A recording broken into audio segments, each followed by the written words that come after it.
Hello, everyone. We're just going to give everyone who's joining today a few minutes to roll in before we get started. Thank you to everyone for being so punctual. We already have quite a few people in the room. Yeah. Do you have any sweets for everybody? Any cookies or anything like that we're going to hand out? I wish. Virtual cookies. Well, at first we weren't going to give cookies, but now we're going to give them back this week because something changed. While everyone's rolling in, we do have a live poll. So if you look at the right-hand side of your screen, you're going to see a little poll that you can participate in. We'll have a few polls throughout the course of today's webinar. And in case any of you aren't familiar with this webinar platform Demio, you can also chat live. So we'll be taking questions as we go. We also have time at the end for questions. So if you toggle between chat and polls, you can type your questions there and I'll be moderating as we go. So please don't be shy.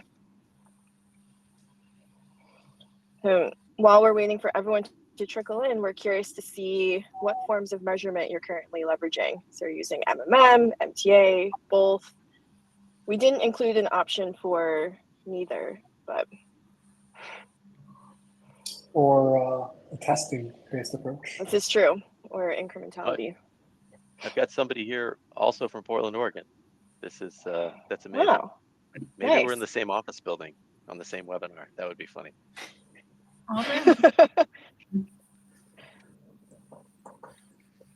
That would be something, wouldn't it? We'll give everyone just about one more minute. It looks like we're close to having a good enough sized group to kick off here. So while you're waiting, I see a lot of people in the room, but not many people have answered the poll. So we encourage you to navigate over to the right side of your screen. We'll have a few polls throughout the course of today's webinar. It's definitely looking heavily in favor of both, which is great.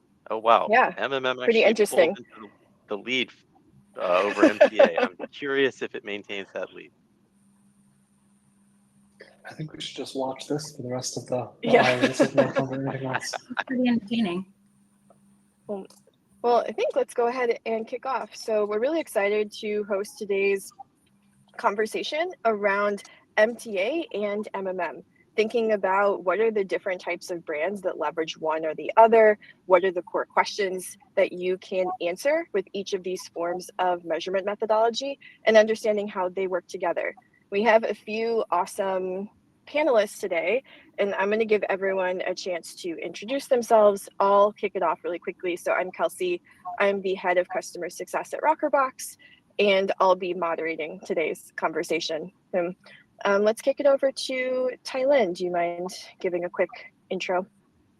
Hi, everyone. I'm Tylin Petru. I'm VP of Data Science over at Chalice, where we build custom algos for brands, agencies, and anyone who would like to leverage AI within their marketing advice. And Miles. Hey, Miles Younger. I am head of innovation and insights at U of Digital. U of Digital is the leading training partner for the digital advertising, ad tech, and media industry. We train professionals at clients like Yahoo, Nielsen, Pinterest, kind of a who's who of the digital ads landscape. And thanks a lot for having me. And thanks everybody for coming. Awesome. And last but not least, we have Ron. Hey everybody, I'm Ron Jacobson. I'm the co-founder and CEO of Rockerbox. At Rockerbox, we're looking to build the world's best marketing measurement technology. We sit across multiple methodologies, MMM and MTA, so this is a particularly timely webinar for us. I fortunately get to work with Kelsey on a day-to-day basis, so a shout out to Kelsey. Fortunately or unfortunately. Yeah, well, unfortunately for you, fortunately for me.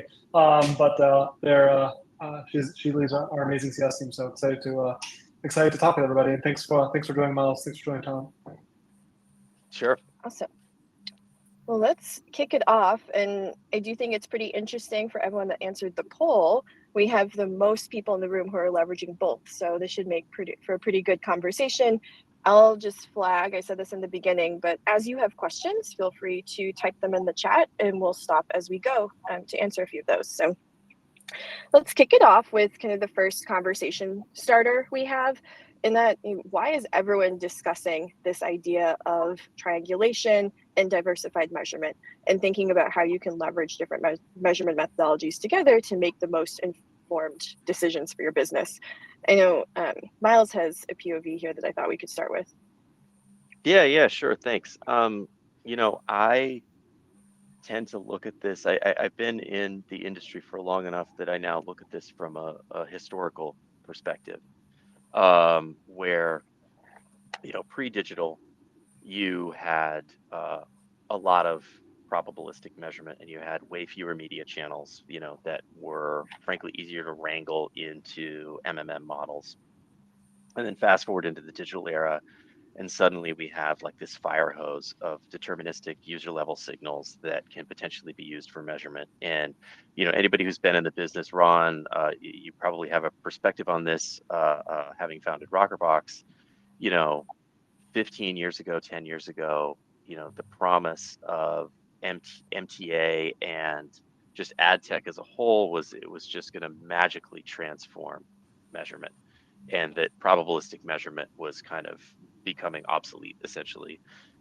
Fast forward to the present day, and we got yet another bombshell from Google just yesterday about another twist and turn in the journey of third-party cookies, and frankly the journey of user level data as a whole and how that's going to work going forward.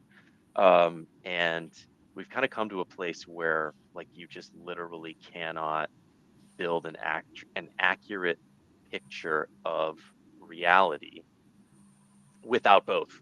Like you just can't.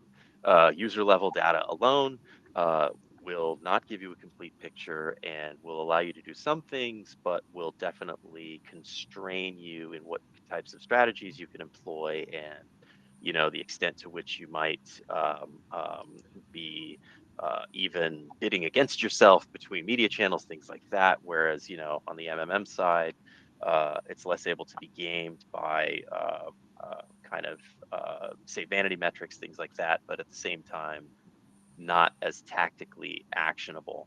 And then the last thing I'll say is just it feels like there's been just a kind of a renaissance of I don't know, or democratization of MMM just in the last couple of years, as more and more marketers are becoming familiar with and comfortable with the like econometric and statistical methods that go into MMM. I think you would go back 5-10 years and there would have been very, very little awareness of kind of some of the really mathematical tools that would have been used, and then also just the sheer kind of compute power that's required to run these regression models has become a lot more democratized. So I think there's just a whole kind of confluence of factors that have come together and made it so that, well, according to the poll, it's becoming more of the industry standard to triangulate, to use multiple measurement methods. I don't know, Ron or Tylen, I don't know if you have anything to add to that.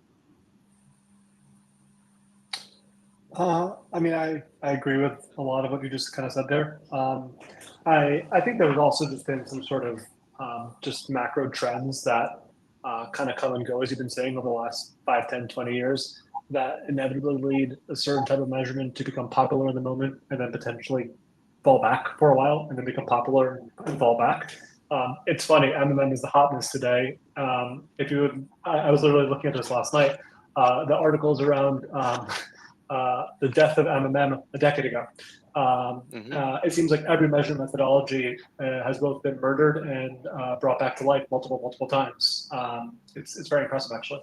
But 10 years ago, MMM was nothing. 20 years ago, it was everything. 10 years ago, MTA, when programmatic first emerged, was all the rage. I think 2, 3, 4 years ago, with iOS changes, everyone started to realize, you cannot track every single touch point of a user, and you can't do it using third-party cookies. And I think that was like the original sin of MTA, this notion that you even could use third-party cookies to track every type of every marketing touch point. So it just seems like there's a bit of an ebb and flow over time. And you bring up a good point. There definitely have been advances that enabled medium and smaller to become more doable today. Open source models, faster compute, easier to aggregate, disparate spend. And there are advances that made MTA better more recently. The advancement actually in first-party data collection, getting deterministic use level data that enables you to connect the fact that you sent someone direct mail and then that they ordered. You can deterministically connect that. All that being said, I think what everyone's starting to realize today, and I think the poll kind of speaks to this as well, and the fact that the majority of people are using both methodologies.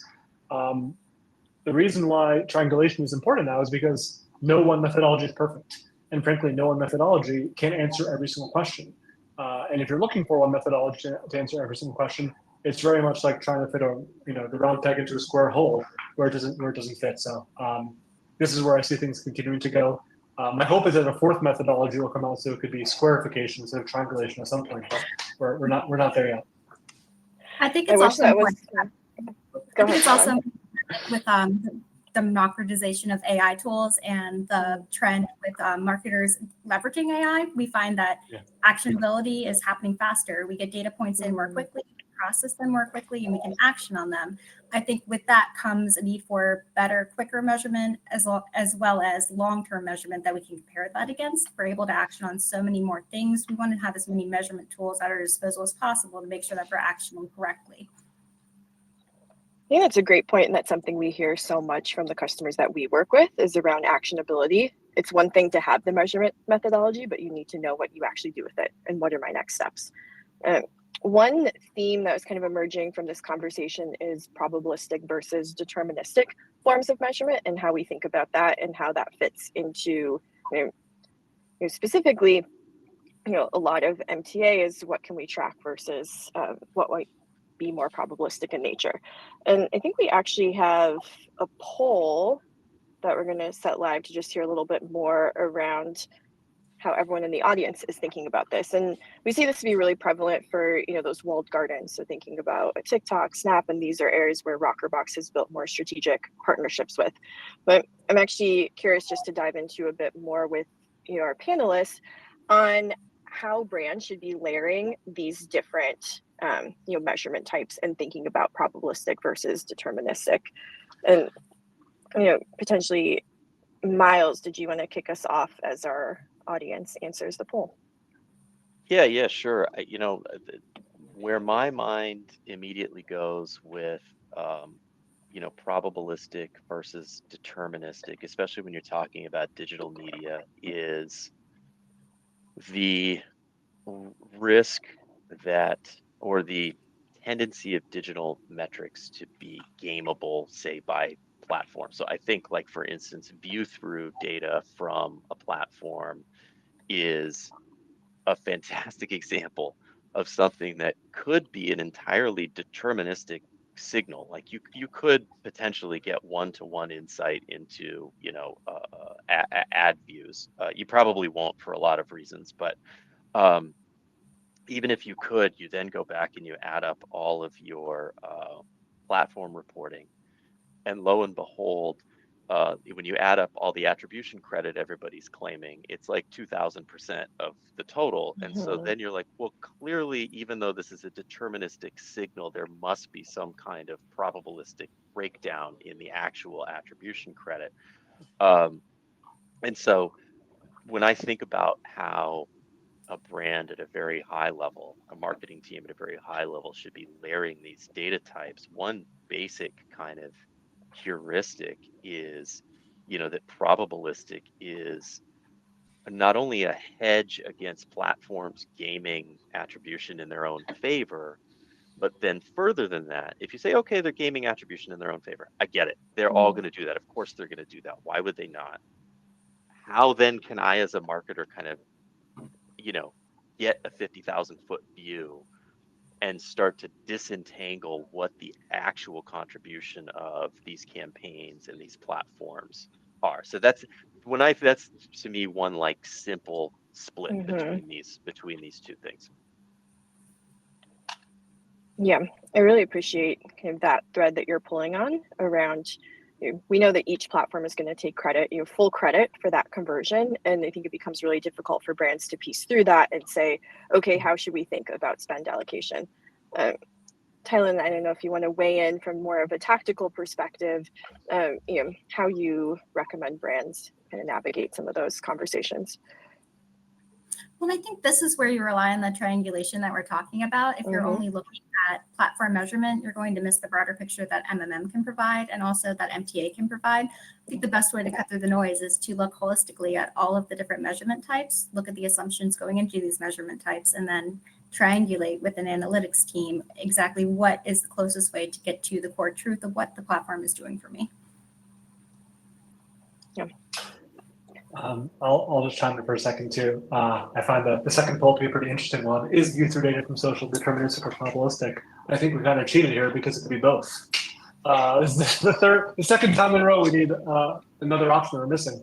I'll put on the Rockerbox hat for 1 second. Like, we've spent a lot of time and energy working with platforms like TikTok, Snapchat, Reddit, Pinterest to get access to deterministic view-through data.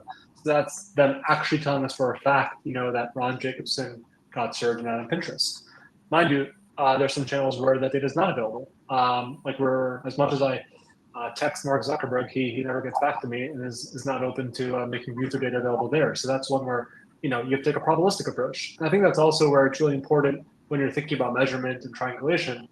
You kind of need to understand the source of anything. It's not just like, hey, what is the CPA or ROAS or incremental ROAS or incremental CPA of a channel, but kind of working upstream of that to understand what was the data set that led to that final number. Was it, aggregate data for the past 2 years that went into measurements modeling, or was it a combination of deterministic and probabilistic marketing touch points on a path to conversion? Just different types of data sets that, frankly, again, lend themselves to different, to answering different questions. Yeah, I think that, if you've ever built ad tech or kind of been close to an ad tech product and its development, you have a better understanding of how the answer to all of these is both. That basically every platform is building something that gives its best guess. And hopefully that guess is pretty good, and it probably is using, some, deterministic data. But at the end of the day, all of these are highly debatable. When you actually understand how this data is collected and how it's linked to, it linked together inside of platforms, and how these platforms have to, frankly, fill in gaps, because they as much as everybody wants to have a God's eye view, no platform does. I mean, even Google and Meta now are doing probabilistic conversion modeling, right? So themselves, they've realized they're only getting X percentage of conversions, and they have to model for the gap, the delta. So it's, if they're doing it, it's kind of going to be just like the default. And I think then it's just a question of, like, again, being as transparent as you can about it and trying to understand what goes into the modeling whenever you can. But yeah, it seems to be where we're all moving. Oh, we've got our first question from the audience, which is awesome. I encourage more people to ask questions. So I'm just going to read it out loud, and we can see if anyone has a POV here. So Shelby has a question specific to her business. I work for an influencer marketing firm, so we provide value to brands both through organic posting of influencers as well as paid amplification. We typically just provide the paid amplification data to brands for their MMM/MTA model, but questions do arise around providing the organic side. This becomes a bit difficult, though. I know this might be a tough question to dive into, but putting it here just in case. You said this is specific, but this is actually a question we get a lot on the Rockerbox end from our customers who are really interested in understanding the impact of influencer, both paid and organic. This is a tricky one, but does anyone initially have thoughts they want to dive into here? I mean, the one thing that I would offer is, that an ideal MMM model is going to take into account, the ideal one takes into account everything. That's impossible. But, if there is a methodology that can take into account the benefit or lift or performance gain or whatever of the organic side, it would be MMM, because it's essentially designed to try to weave in as many different factors as possible. So basically just doing paid amplification data and putting it into an MMM is going to likely give an inaccurate picture and definitely kind of undercount the contribution that organic activity might be having.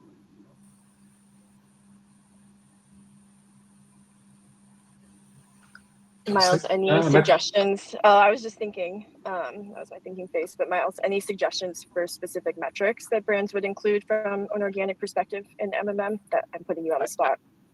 Yeah, I mean, I would be, I mean, in an MMM model, if you just kind of like thinking back to like very basic principles around MMM modeling, where you are basically just layering on different time series data. So like you would basically just want to understand like, well, which time series data is going to give you insight into organic activity. I don't know if that's like likes or views. It depends on what you would, have access to. And then can you, um,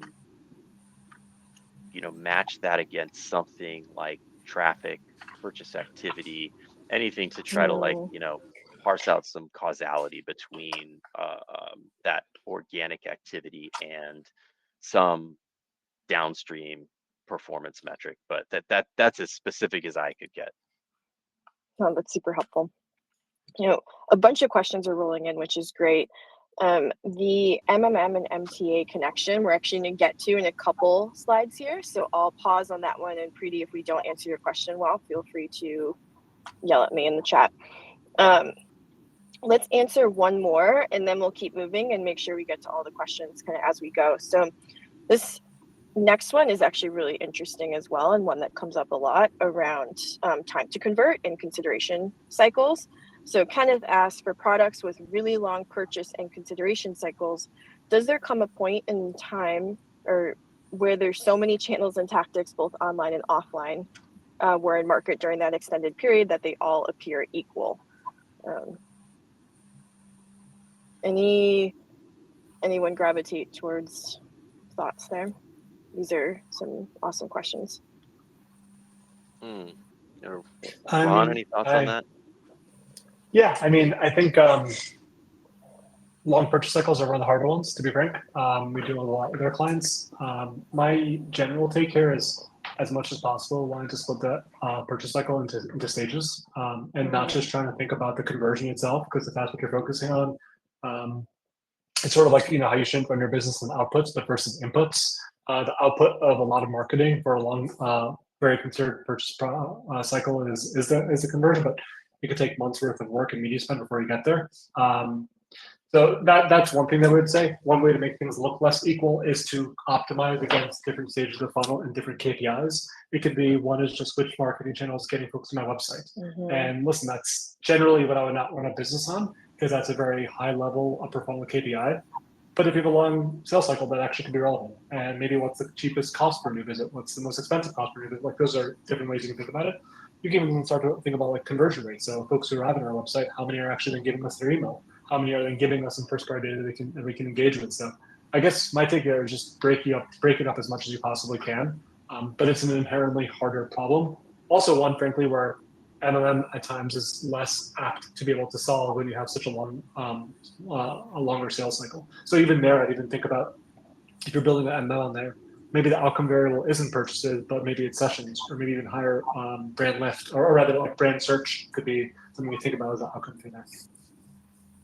Yeah, I'll just build on that. We work with a number of, say, furniture brands that have you order a swatch, right? And there's custom furniture, so it's going to take a very long time to build. And we see many of these customers looking at both events to understand how are we driving people to that swatch, right? Which is that very like upper funnel, we're interested consideration piece, and then knowing that the furniture purchase is going to take a long time. And for more of those upper funnel focused channels, they are going to more carefully consider the swatch purchase. In the interest of time, and this engagement is awesome, I want to dive into a few questions on specific measurement methodologies that we've been talking about, and take a moment just to focus on MMM. And I think we've already touched on this to an extent, but I want to dive in a bit more granularity around, what is MMM for anyone that's new to MMM in the room. Quick background here. When is it typically leveraged, and what sort of brands do we see using it? Ron, I don't know if you want to kick us off here. Yeah, sure. I mean, I think as simply put as possible, MMM is a mathematical approach that tries to take a look at historical data. That's your marketing spend, maybe your impressions or some sort of exposure data, but take a couple of years worth of your marketing historical data and try to build a model that correlates that towards an outcome, be that purchase, be that visits, some sort of business objective. It's trying to also measure that, I guess, that output as it relates to an increase on top of a baseline, to try to understand like what sort of a baseline status quo is your media, and then what's the actual impact of your marketing on top of that, taking into account things like seasonality, pricing, maybe promotions and things like that. What is the best leverage? Generally, it's more leveraged, at least historically. This is changing a little bit these days, but not as much as people may think. More for a forward-looking planning and budgeting kind of perspective in your marketing. Kind of where should you be looking to spend dollars in the next month, quarter, 6 months, a year. Generally, it's aligned with a budgeting cycle that a company tends to use. So if your company is doing biannual budgeting, a biannual MMM is not the worst idea. Now, there's a more recent trend for some faster cadence of media mix models, which makes it makes sense given the technological changes that can facilitate that. I think there's a really good question towards what's the utility of a weekly, or there's no daily MMMs there in market. What's the utility of that given the question of by whom? Generally, MMM we find to be used more at kind of the C level. CMO working with CFO and finance around budgeting, planning, that sort of a workflow. It's generally used, we find, less by your improper media buyer to make adjustments inside Meta, or even between moving some budget from Meta to Google. You're not really using MMM as much for that. That's pretty much where we see MMM coming in across our clients. One thing I was just going to add is, depending on, like, we all, there's brands out there that are heavily invested in specific platforms. I mean, there's brands out there that are sort of just like all in on Meta or whatever. And, one place that, like, a big limitation of MTA is it doesn't let you really zoom out very accurately and see, like, if you're hitting growth limits with Meta, like whatever, we've just maxed out, we're having trouble kind of spending effectively on Meta anymore. We basically reached everybody and we feel like we're hitting a point of diminishing returns. The problem is that doesn't tell you what to do next. It just tells you you've hit a wall in Meta, that it doesn't actually tell you what you might want to do next. Whereas MMM does give you an ability to kind of zoom out and start to consider other factors and weave all your marketing channels together and figure out what are the actual, like, causal drivers of outcomes. And if you know that, then you might have a better sense of where you might spend that next dollar. So to Ron's point about kind of budgeting cycles, is like, okay, I don't know, whatever, I sweet talk the board into giving me more budget. Where am I going to spend it to drive growth? What do I do with an this? MTA?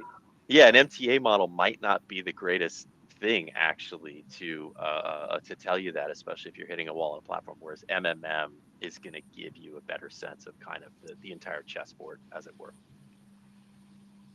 Yeah, more of that high level budgeting forecasting versus tactical. Yeah. We do have a follow-up question specifically as relates to MMM that I'll take here before we go back to some of the MMM and MTA questions. So Shelby has a follow-up as relates to the influencer spend question, I believe. So creator fees are essentially the ad creative fee, and a brand mentioned we don't include the cost of creating a TV ad in our MMM model. So how do we create a more apples to apples model for organic that doesn't make it look bad, because creator fees can be very expensive compared to the impressions organic delivers?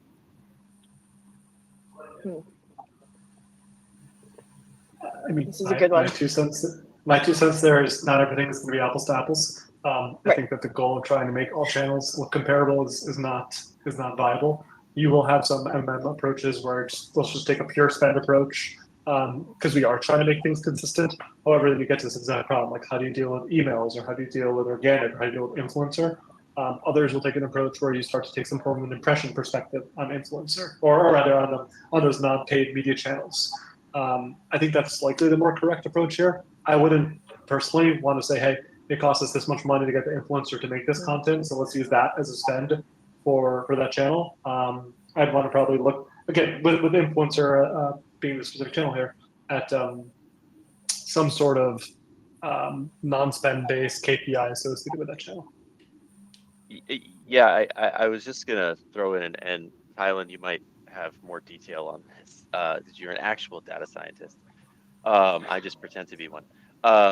Is that the spend that you would invest into, say, ad creative production or creator fees are not going to be a causal driver of anything, and so you're not going to want to model that because it has no impact on end outcomes, even though it definitely is a real cost. Like it exists, but it's just not going to be a causal driver. So my take is that you wouldn't be able to model against it, but Tylen, if I am wrong, please throw me No, under the bus. I think that's absolutely correct. And one thing to think about when building models is that it's very important to make sure that you're including causal drivers in the model, because if not, you're introducing a lot of noise and variance that may not be reflective of reality. It's best to keep the model focused on what's actually a causal driver, what's going to impact my bottom line, and then focus on that. If anything, adding more confounding factors to a model can actually make it less interpretable because it's difficult to attribute any key change to one of these particular variables. Yeah, they all correlate. Exactly. You get a lot of multicollinearity. That's not helpful. Preeti has a question that I think is interesting, and Preeti, let me know if I'm not understanding this correctly, but thinking about how MMM helps measure brand performance, and then how that connects back to more like direct response type activities. This one, I think, Ron, maybe you touched on a little bit, but Miles, I don't know if you want to speak to that question. I mean, one thing that I'll throw out there is that MMM, unlike MTA, can measure brand effects. It can measure things like carryover effects, sometimes referred to as ad stock. The notion that you can run a campaign for a certain amount of time and you are going to build up a certain amount of, whatever goodwill in your audience. So you could shut those ads down today and you'll have a continued effect for some time that will diminish. And so that's just something you're not really going to get with MTA is any kind of measure of your brand effect and any kind of carryover effect. And then I think Ron mentioned it, just measuring performance above baseline is what would have happened if I had literally spent nothing, which is very useful to know, because if you don't know that, it's almost impossible to build an accurate picture of reality. Yeah. Moving on to, okay, we talked about MMM. I want to talk through MTA. So same question, Ron, I'm going to toss it to you first. What is MTA? When is it best leveraged and by whom? And then we have a number of questions from the audience related to this. So Yeah, MTA is acronym for multi-touch attribution, essentially trying to construct the most accurate path to conversion possible. What are all the marketing touch points for the user to convert? Historically, this kind of stems from, I would say, like Google Analytics and their kind of last click based measurement, which is very paid search oriented. It's since been abstracted out a bit more towards the notion that you probably want to look at all the touch points ultimately to convert, recognizing that that initial TV ad potentially drove somebody to convert. This is continuing to expand to go beyond just search into social and even offline channels these days. We could talk more about that. When is it best leveraged? Generally, we think about MTA more as a method to kind of allocate historical credit of a conversion. A conversion happened. How do we think about allocating the credit for that conversion across all the channels that historically occurred? I think there are a lot of interesting analyses that specifically lend itself towards a path to conversion. Things like, I just started investing in OTT CTV. Is that our customers actually seeing that before they convert? Is that on the path to conversion? What's the time to conversion? Is adding a new channel speeding up or decreasing the time to conversion? even overlap between channels, things like that. So there are a series of questions that underlying data set that MTA is built on top of the path of conversion is really helpful and tactical, or rather is very geared towards answering. You find it's generally used a lot by improper media buyers, directors of marketing, thinking about kind of reallocating budget across channels, like which campaign should I be spending on. It's very, very granular, very fast, very real time. And it's also a really good signal. If you start to see things in MTA that completely diverge from your expectations, to me, that's a really good signal to investigate it somewhere else. That can be, what does my MMM say about that? Or maybe I should run a test to kind of corroborate or discorroborate that. Because of the speed and the granularity, it can kind of be sometimes the first signal that something's off or something's going really well, they want to double click into. I have one specific question that I think relates here from Kieran. I'm just scrolling back up. Just wanting some POV from the panelists on how to think about view-through conversions of the same user across multiple social platforms, and how we think about sharing credit, along the user journey. I think I'm happy to speak to a little bit about how we speak this with customers, and then whoever wants to hop in. But something that's important to consider here is what's the intent of that specific campaign or platform. Something we see pretty commonly with customers is that TikTok is functioning as true awareness driving. So there actually is pretty common overlap between TikTok and Meta, which may at first seem, oh, is this something that we want? Should we be optimizing to reduce that overlap? But actually TikTok is really helping to drive users into the funnel. And then we see Meta as more of that like consideration, retargeting potential touch point before someone converts. But let me know if I misunderstood the question, Kieran, but I'm not sure if anyone has any other thoughts around thinking about view-through conversions and impact on driving conversions. Talon, I imagine you must, given like the programmatic nature of Chalice. Yeah, didn't want to cut anyone off, but yes, one thing I found is that the results can actually be surprising when you view them. I think everybody comes in with their assumptions about the role of each channel. So you may think of CTV for awareness, think of search as that last step for last touch attribution. Typically, when we run this on the Chalice side, everybody has their predefined weights for how credit is going to be assigned and their predefined role for the channel. And we find that when we have MMM and MTA running in the background, sometimes those assumptions are not quite correct. Maybe search is actually not the best last touch attribution model. Maybe CTV is impactful for awareness, but only when partnered with another ad. So it gives you a lot of different touch points to evaluate. The one thing I would say is that we need to action on the information as it comes in. So when we are starting with our initial weights, that's a great starting point, but we should consider the data as it comes in and make adjustments based on what we're seeing in the data. Sounds great, because I think you just answered Kieran's follow-up question. Oh, well, there we go. Perfect. We also have a question from Ken. As a brand who's always used Google Analytics, what's the difference between Rockerbox MTA versus attribution in GA4? Should you expect to see wild difference in channel conversion credit compared to what he's seeing in GA4? So the biggest thing that's going to drive this is the touch points that are tracked in Rockerbox versus GA4. So some of the biggest drivers we see here, because as you can imagine, this is a common thing we encounter with customers who are doing that exact comparison and saying, I didn't expect it to be this different. One big channel we see a huge difference is Meta. So because Rockerbox is including view-based touch points that we're probabilistically modeling, there's a really big difference there, or also including offline. So the bigger your marketing mix, the more complexity you're introducing and the more differences you're going to see between Rockerbox and GA. So if you're only running, say, heavy search and social, that difference might be smaller than once you start to introduce things like TV, CTV, direct mail. And because Rockerbox is also able to track those offline touch points, you're going to start to see that big divergence where in GA, those conversions might be in branded search or direct. It's going to be attributed to a different channel in Rockerbox. Ron, I don't know if you want to add anything. I would actually call one thing out, which is a bit divergent from some of the chats. GA does include view-through data for only 2 channels. Can anyone guess what those two channels are that Google believes are worthwhile in including view-through data? Anyone? Bueller? Go figure. YouTube and Google's own display network. There we go. Okay, so the only two channels in the world that GA believes merit the even view-through getting any credit happen to be Google's own channels. I'm overdoing this, of course, and I get whatever operationally they are who they are. But I think stepping back, this is actually an important point in the sense of like, if you don't have the right data flowing into a platform, then you can't measure it, right? If you're running TV ads and you don't have any TV ad data flowing into the platform, it's going to get no credit.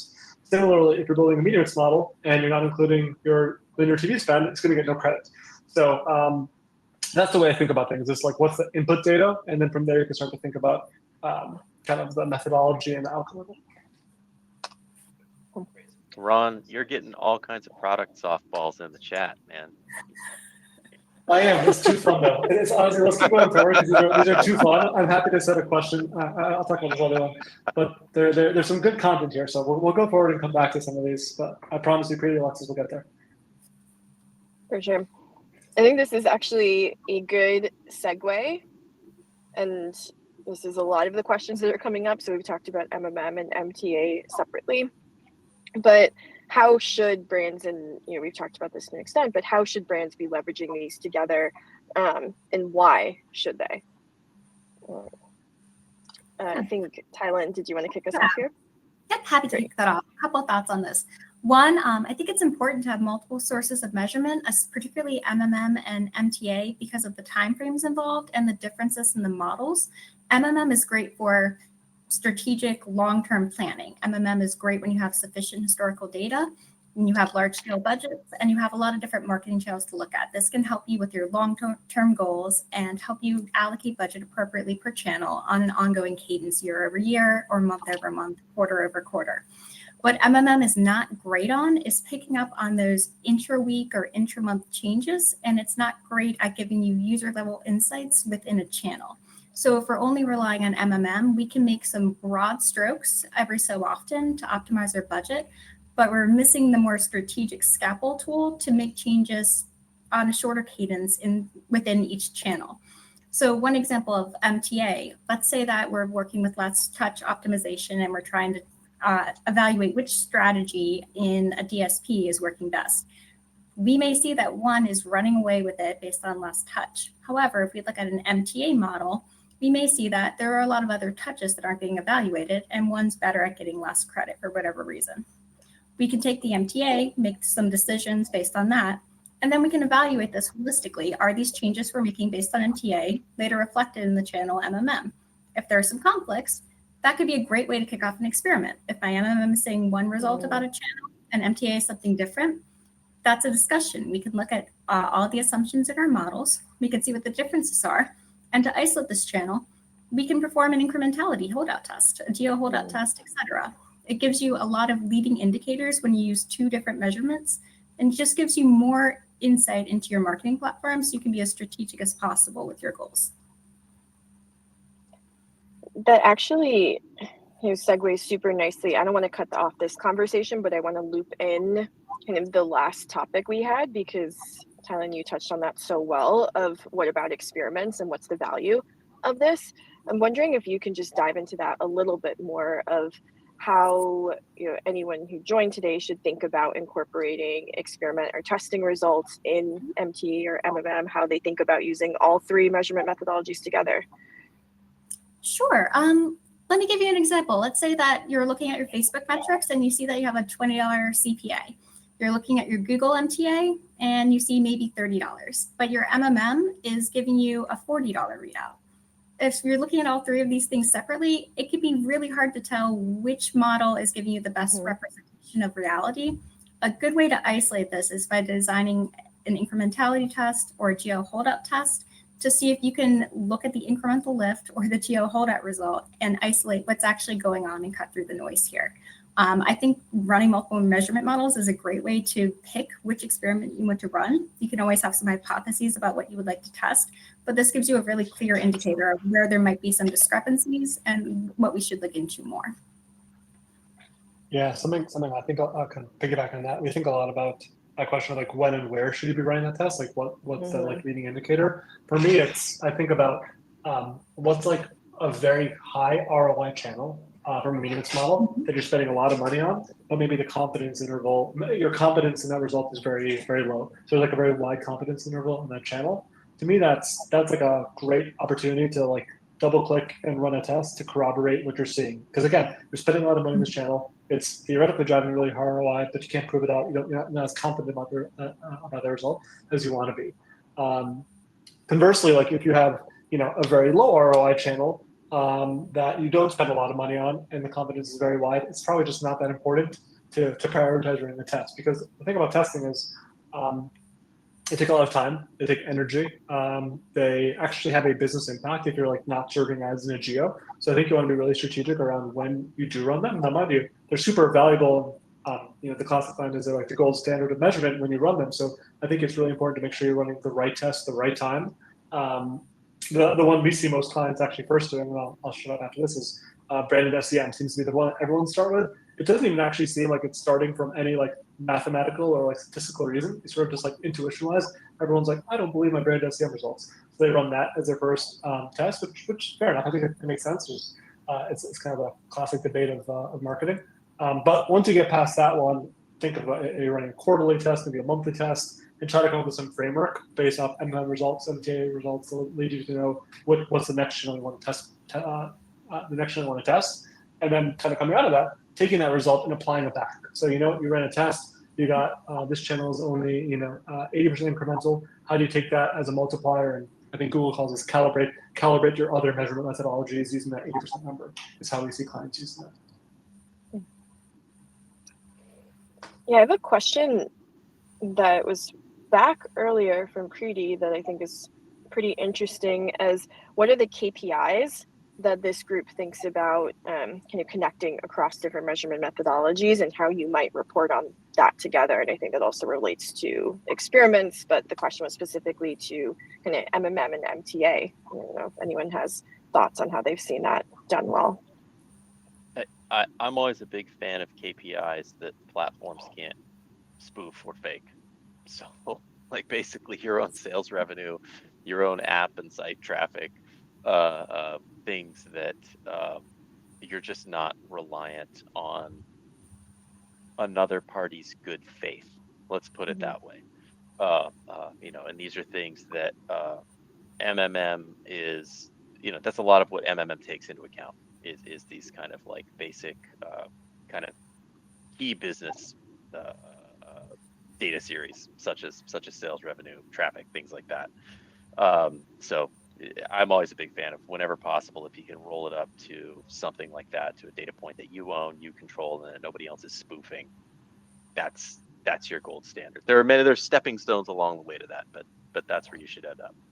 No, I think that's a great point. I so often see that these business KPIs based on the first party data or most relevant data often turn into a proxy with a platform KPI that we can all put our media budgets on and measure quickly and optimize too quickly.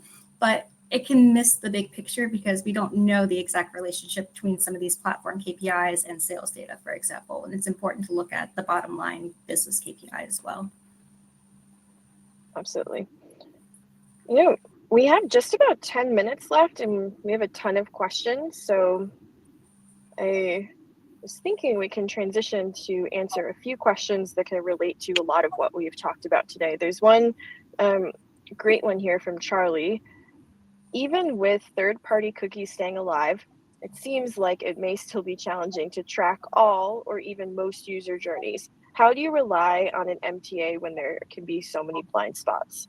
And how do you ensure independence between privacy, elections, and MTA conclusions? Example, one platform being harder to track than another, or if a user electing not to be tracked converts differently than a user accepting tracking. I think this is a question that comes up really frequently. If anyone wants to hop in, Ron, I see you jumping at the bit. Yeah, sure. I'm actually pissed off that third-party cookies are staying around because I think that they, I'm being sincere, they don't help measurement. They should not be around. So that's my personal take. Generally, though, let me say why. I think that I hate third-party cookies because everyone thinks that was like a way to measure all of your marketing, but it isn't. Like, there's no third-party cookie when you're driving your car and you hear a radio ad. There's no third-party cookie when you open up your mailbox and you get a piece of direct mail. There's no third-party cookies related to podcasts or to OTT CTV. So even this notion that third-party cookies is like the linchpin to connect every marketing channel to each other, I think that was, I've said this before. So again, the original sin of MTA, like we should never have started with leveraging third-party cookies. There are significantly better ways to connect the dots. The best way to connect the dot between direct mail and conversion is a physical mailing address. So I think that there are better identifiers and better ways to be able to, try to understand that path of conversion. To your point, not all platform. Well, a couple things. This is not perfect. There will be gaps. Similarly, MMM and geotesting are not perfect either. So I just think it's really important to understand what they should be used for and to understand those gaps so you can kind of mitigate against them when they're looking at data that comes from them. As it relates to privacy options. Yeah, I mean, one platform being hard to track than another. I think you should talk to, if you're speaking to MTA vendors, you should talk to them about their approach there. Like I spoke about this before, like we went and made a lot of work to get TikTok and Snapchat and Pinterest and those guys to give us deterministic user level view-through data. So that was our way to try to mitigate those gaps. Now, mind you, even they're match rates. So like if only 40% of users on Pinterest opt in, then we have to model from that 40% to 100%.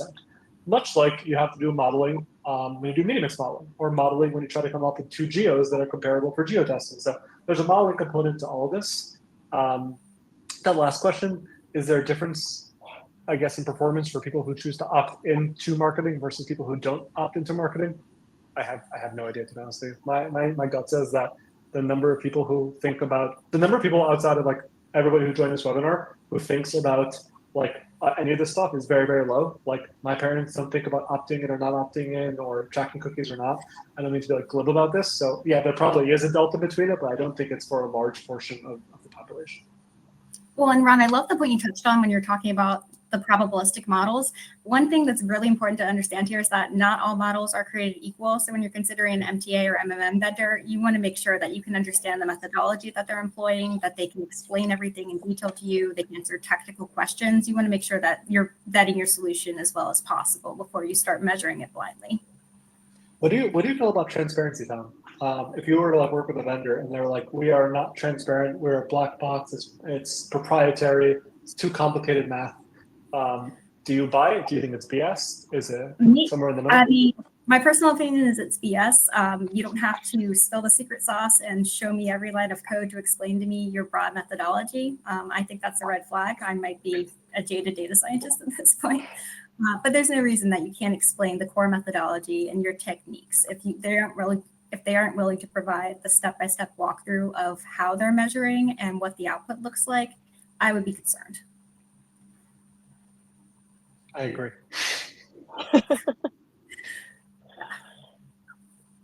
Ron, we also have a follow-up question on something you said earlier around GA, but doesn't GA4's measurement protocol API, in theory, enable more channel view through as long as the integration is there? Yes, it's just that I find very, very few vendors have ever tapped into the measurement protocol API. I think I know one. We've like integrated with like 150, 200 different channels, some more automated versus others, but nevertheless, I think I know one of those vendors who actually tried to hit that measurement protocol API. So I give them credit for actually going above and beyond there. Otherwise, I feel like you as a data team would have to find a way to try to push that data in yourself. So I think this also comes to a question of like, what do you want to be focusing your time? If this is a data team, like, do you want to focus your time on procuring impression log files, working towards Google's API, hitting it, monitoring, and all these things, or is it worth it just working with a third-party vendor that this is what they do all day long? But yeah, I just found very few companies actually integrate to this measurement protocol API. I've also seen very few people wanting to invest in building on top of Google's GA's APIs in place. Put it that way. There's just been a lot of volatility there. We have one question around prep required for Rockerbox. Preeti, we're happy to follow up with you after the webinar to provide more context there and connect you with some people with our team you can chat with on that. Are there other questions? I have done my best to moderate the lively chat panel, which has been great. Any questions we didn't get to or other questions from the audience?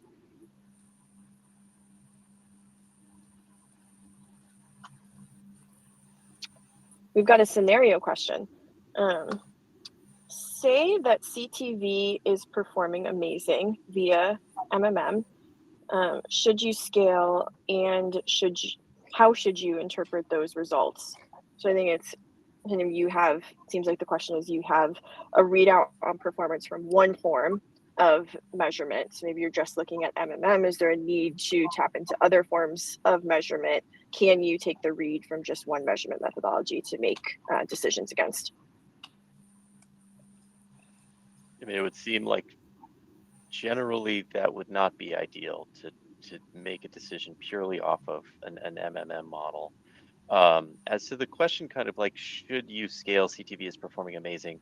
You know, a good MMM model, like if it has identified, you know, the contribution of various causal drivers, you should be able to model into the future and make a prediction around, well, if I make, you know, whatever X dollar or percent change in my CTV spend, I can expect to see this downstream effect, whether it's on the traffic or sales revenue, you know, whatever metric you're trying to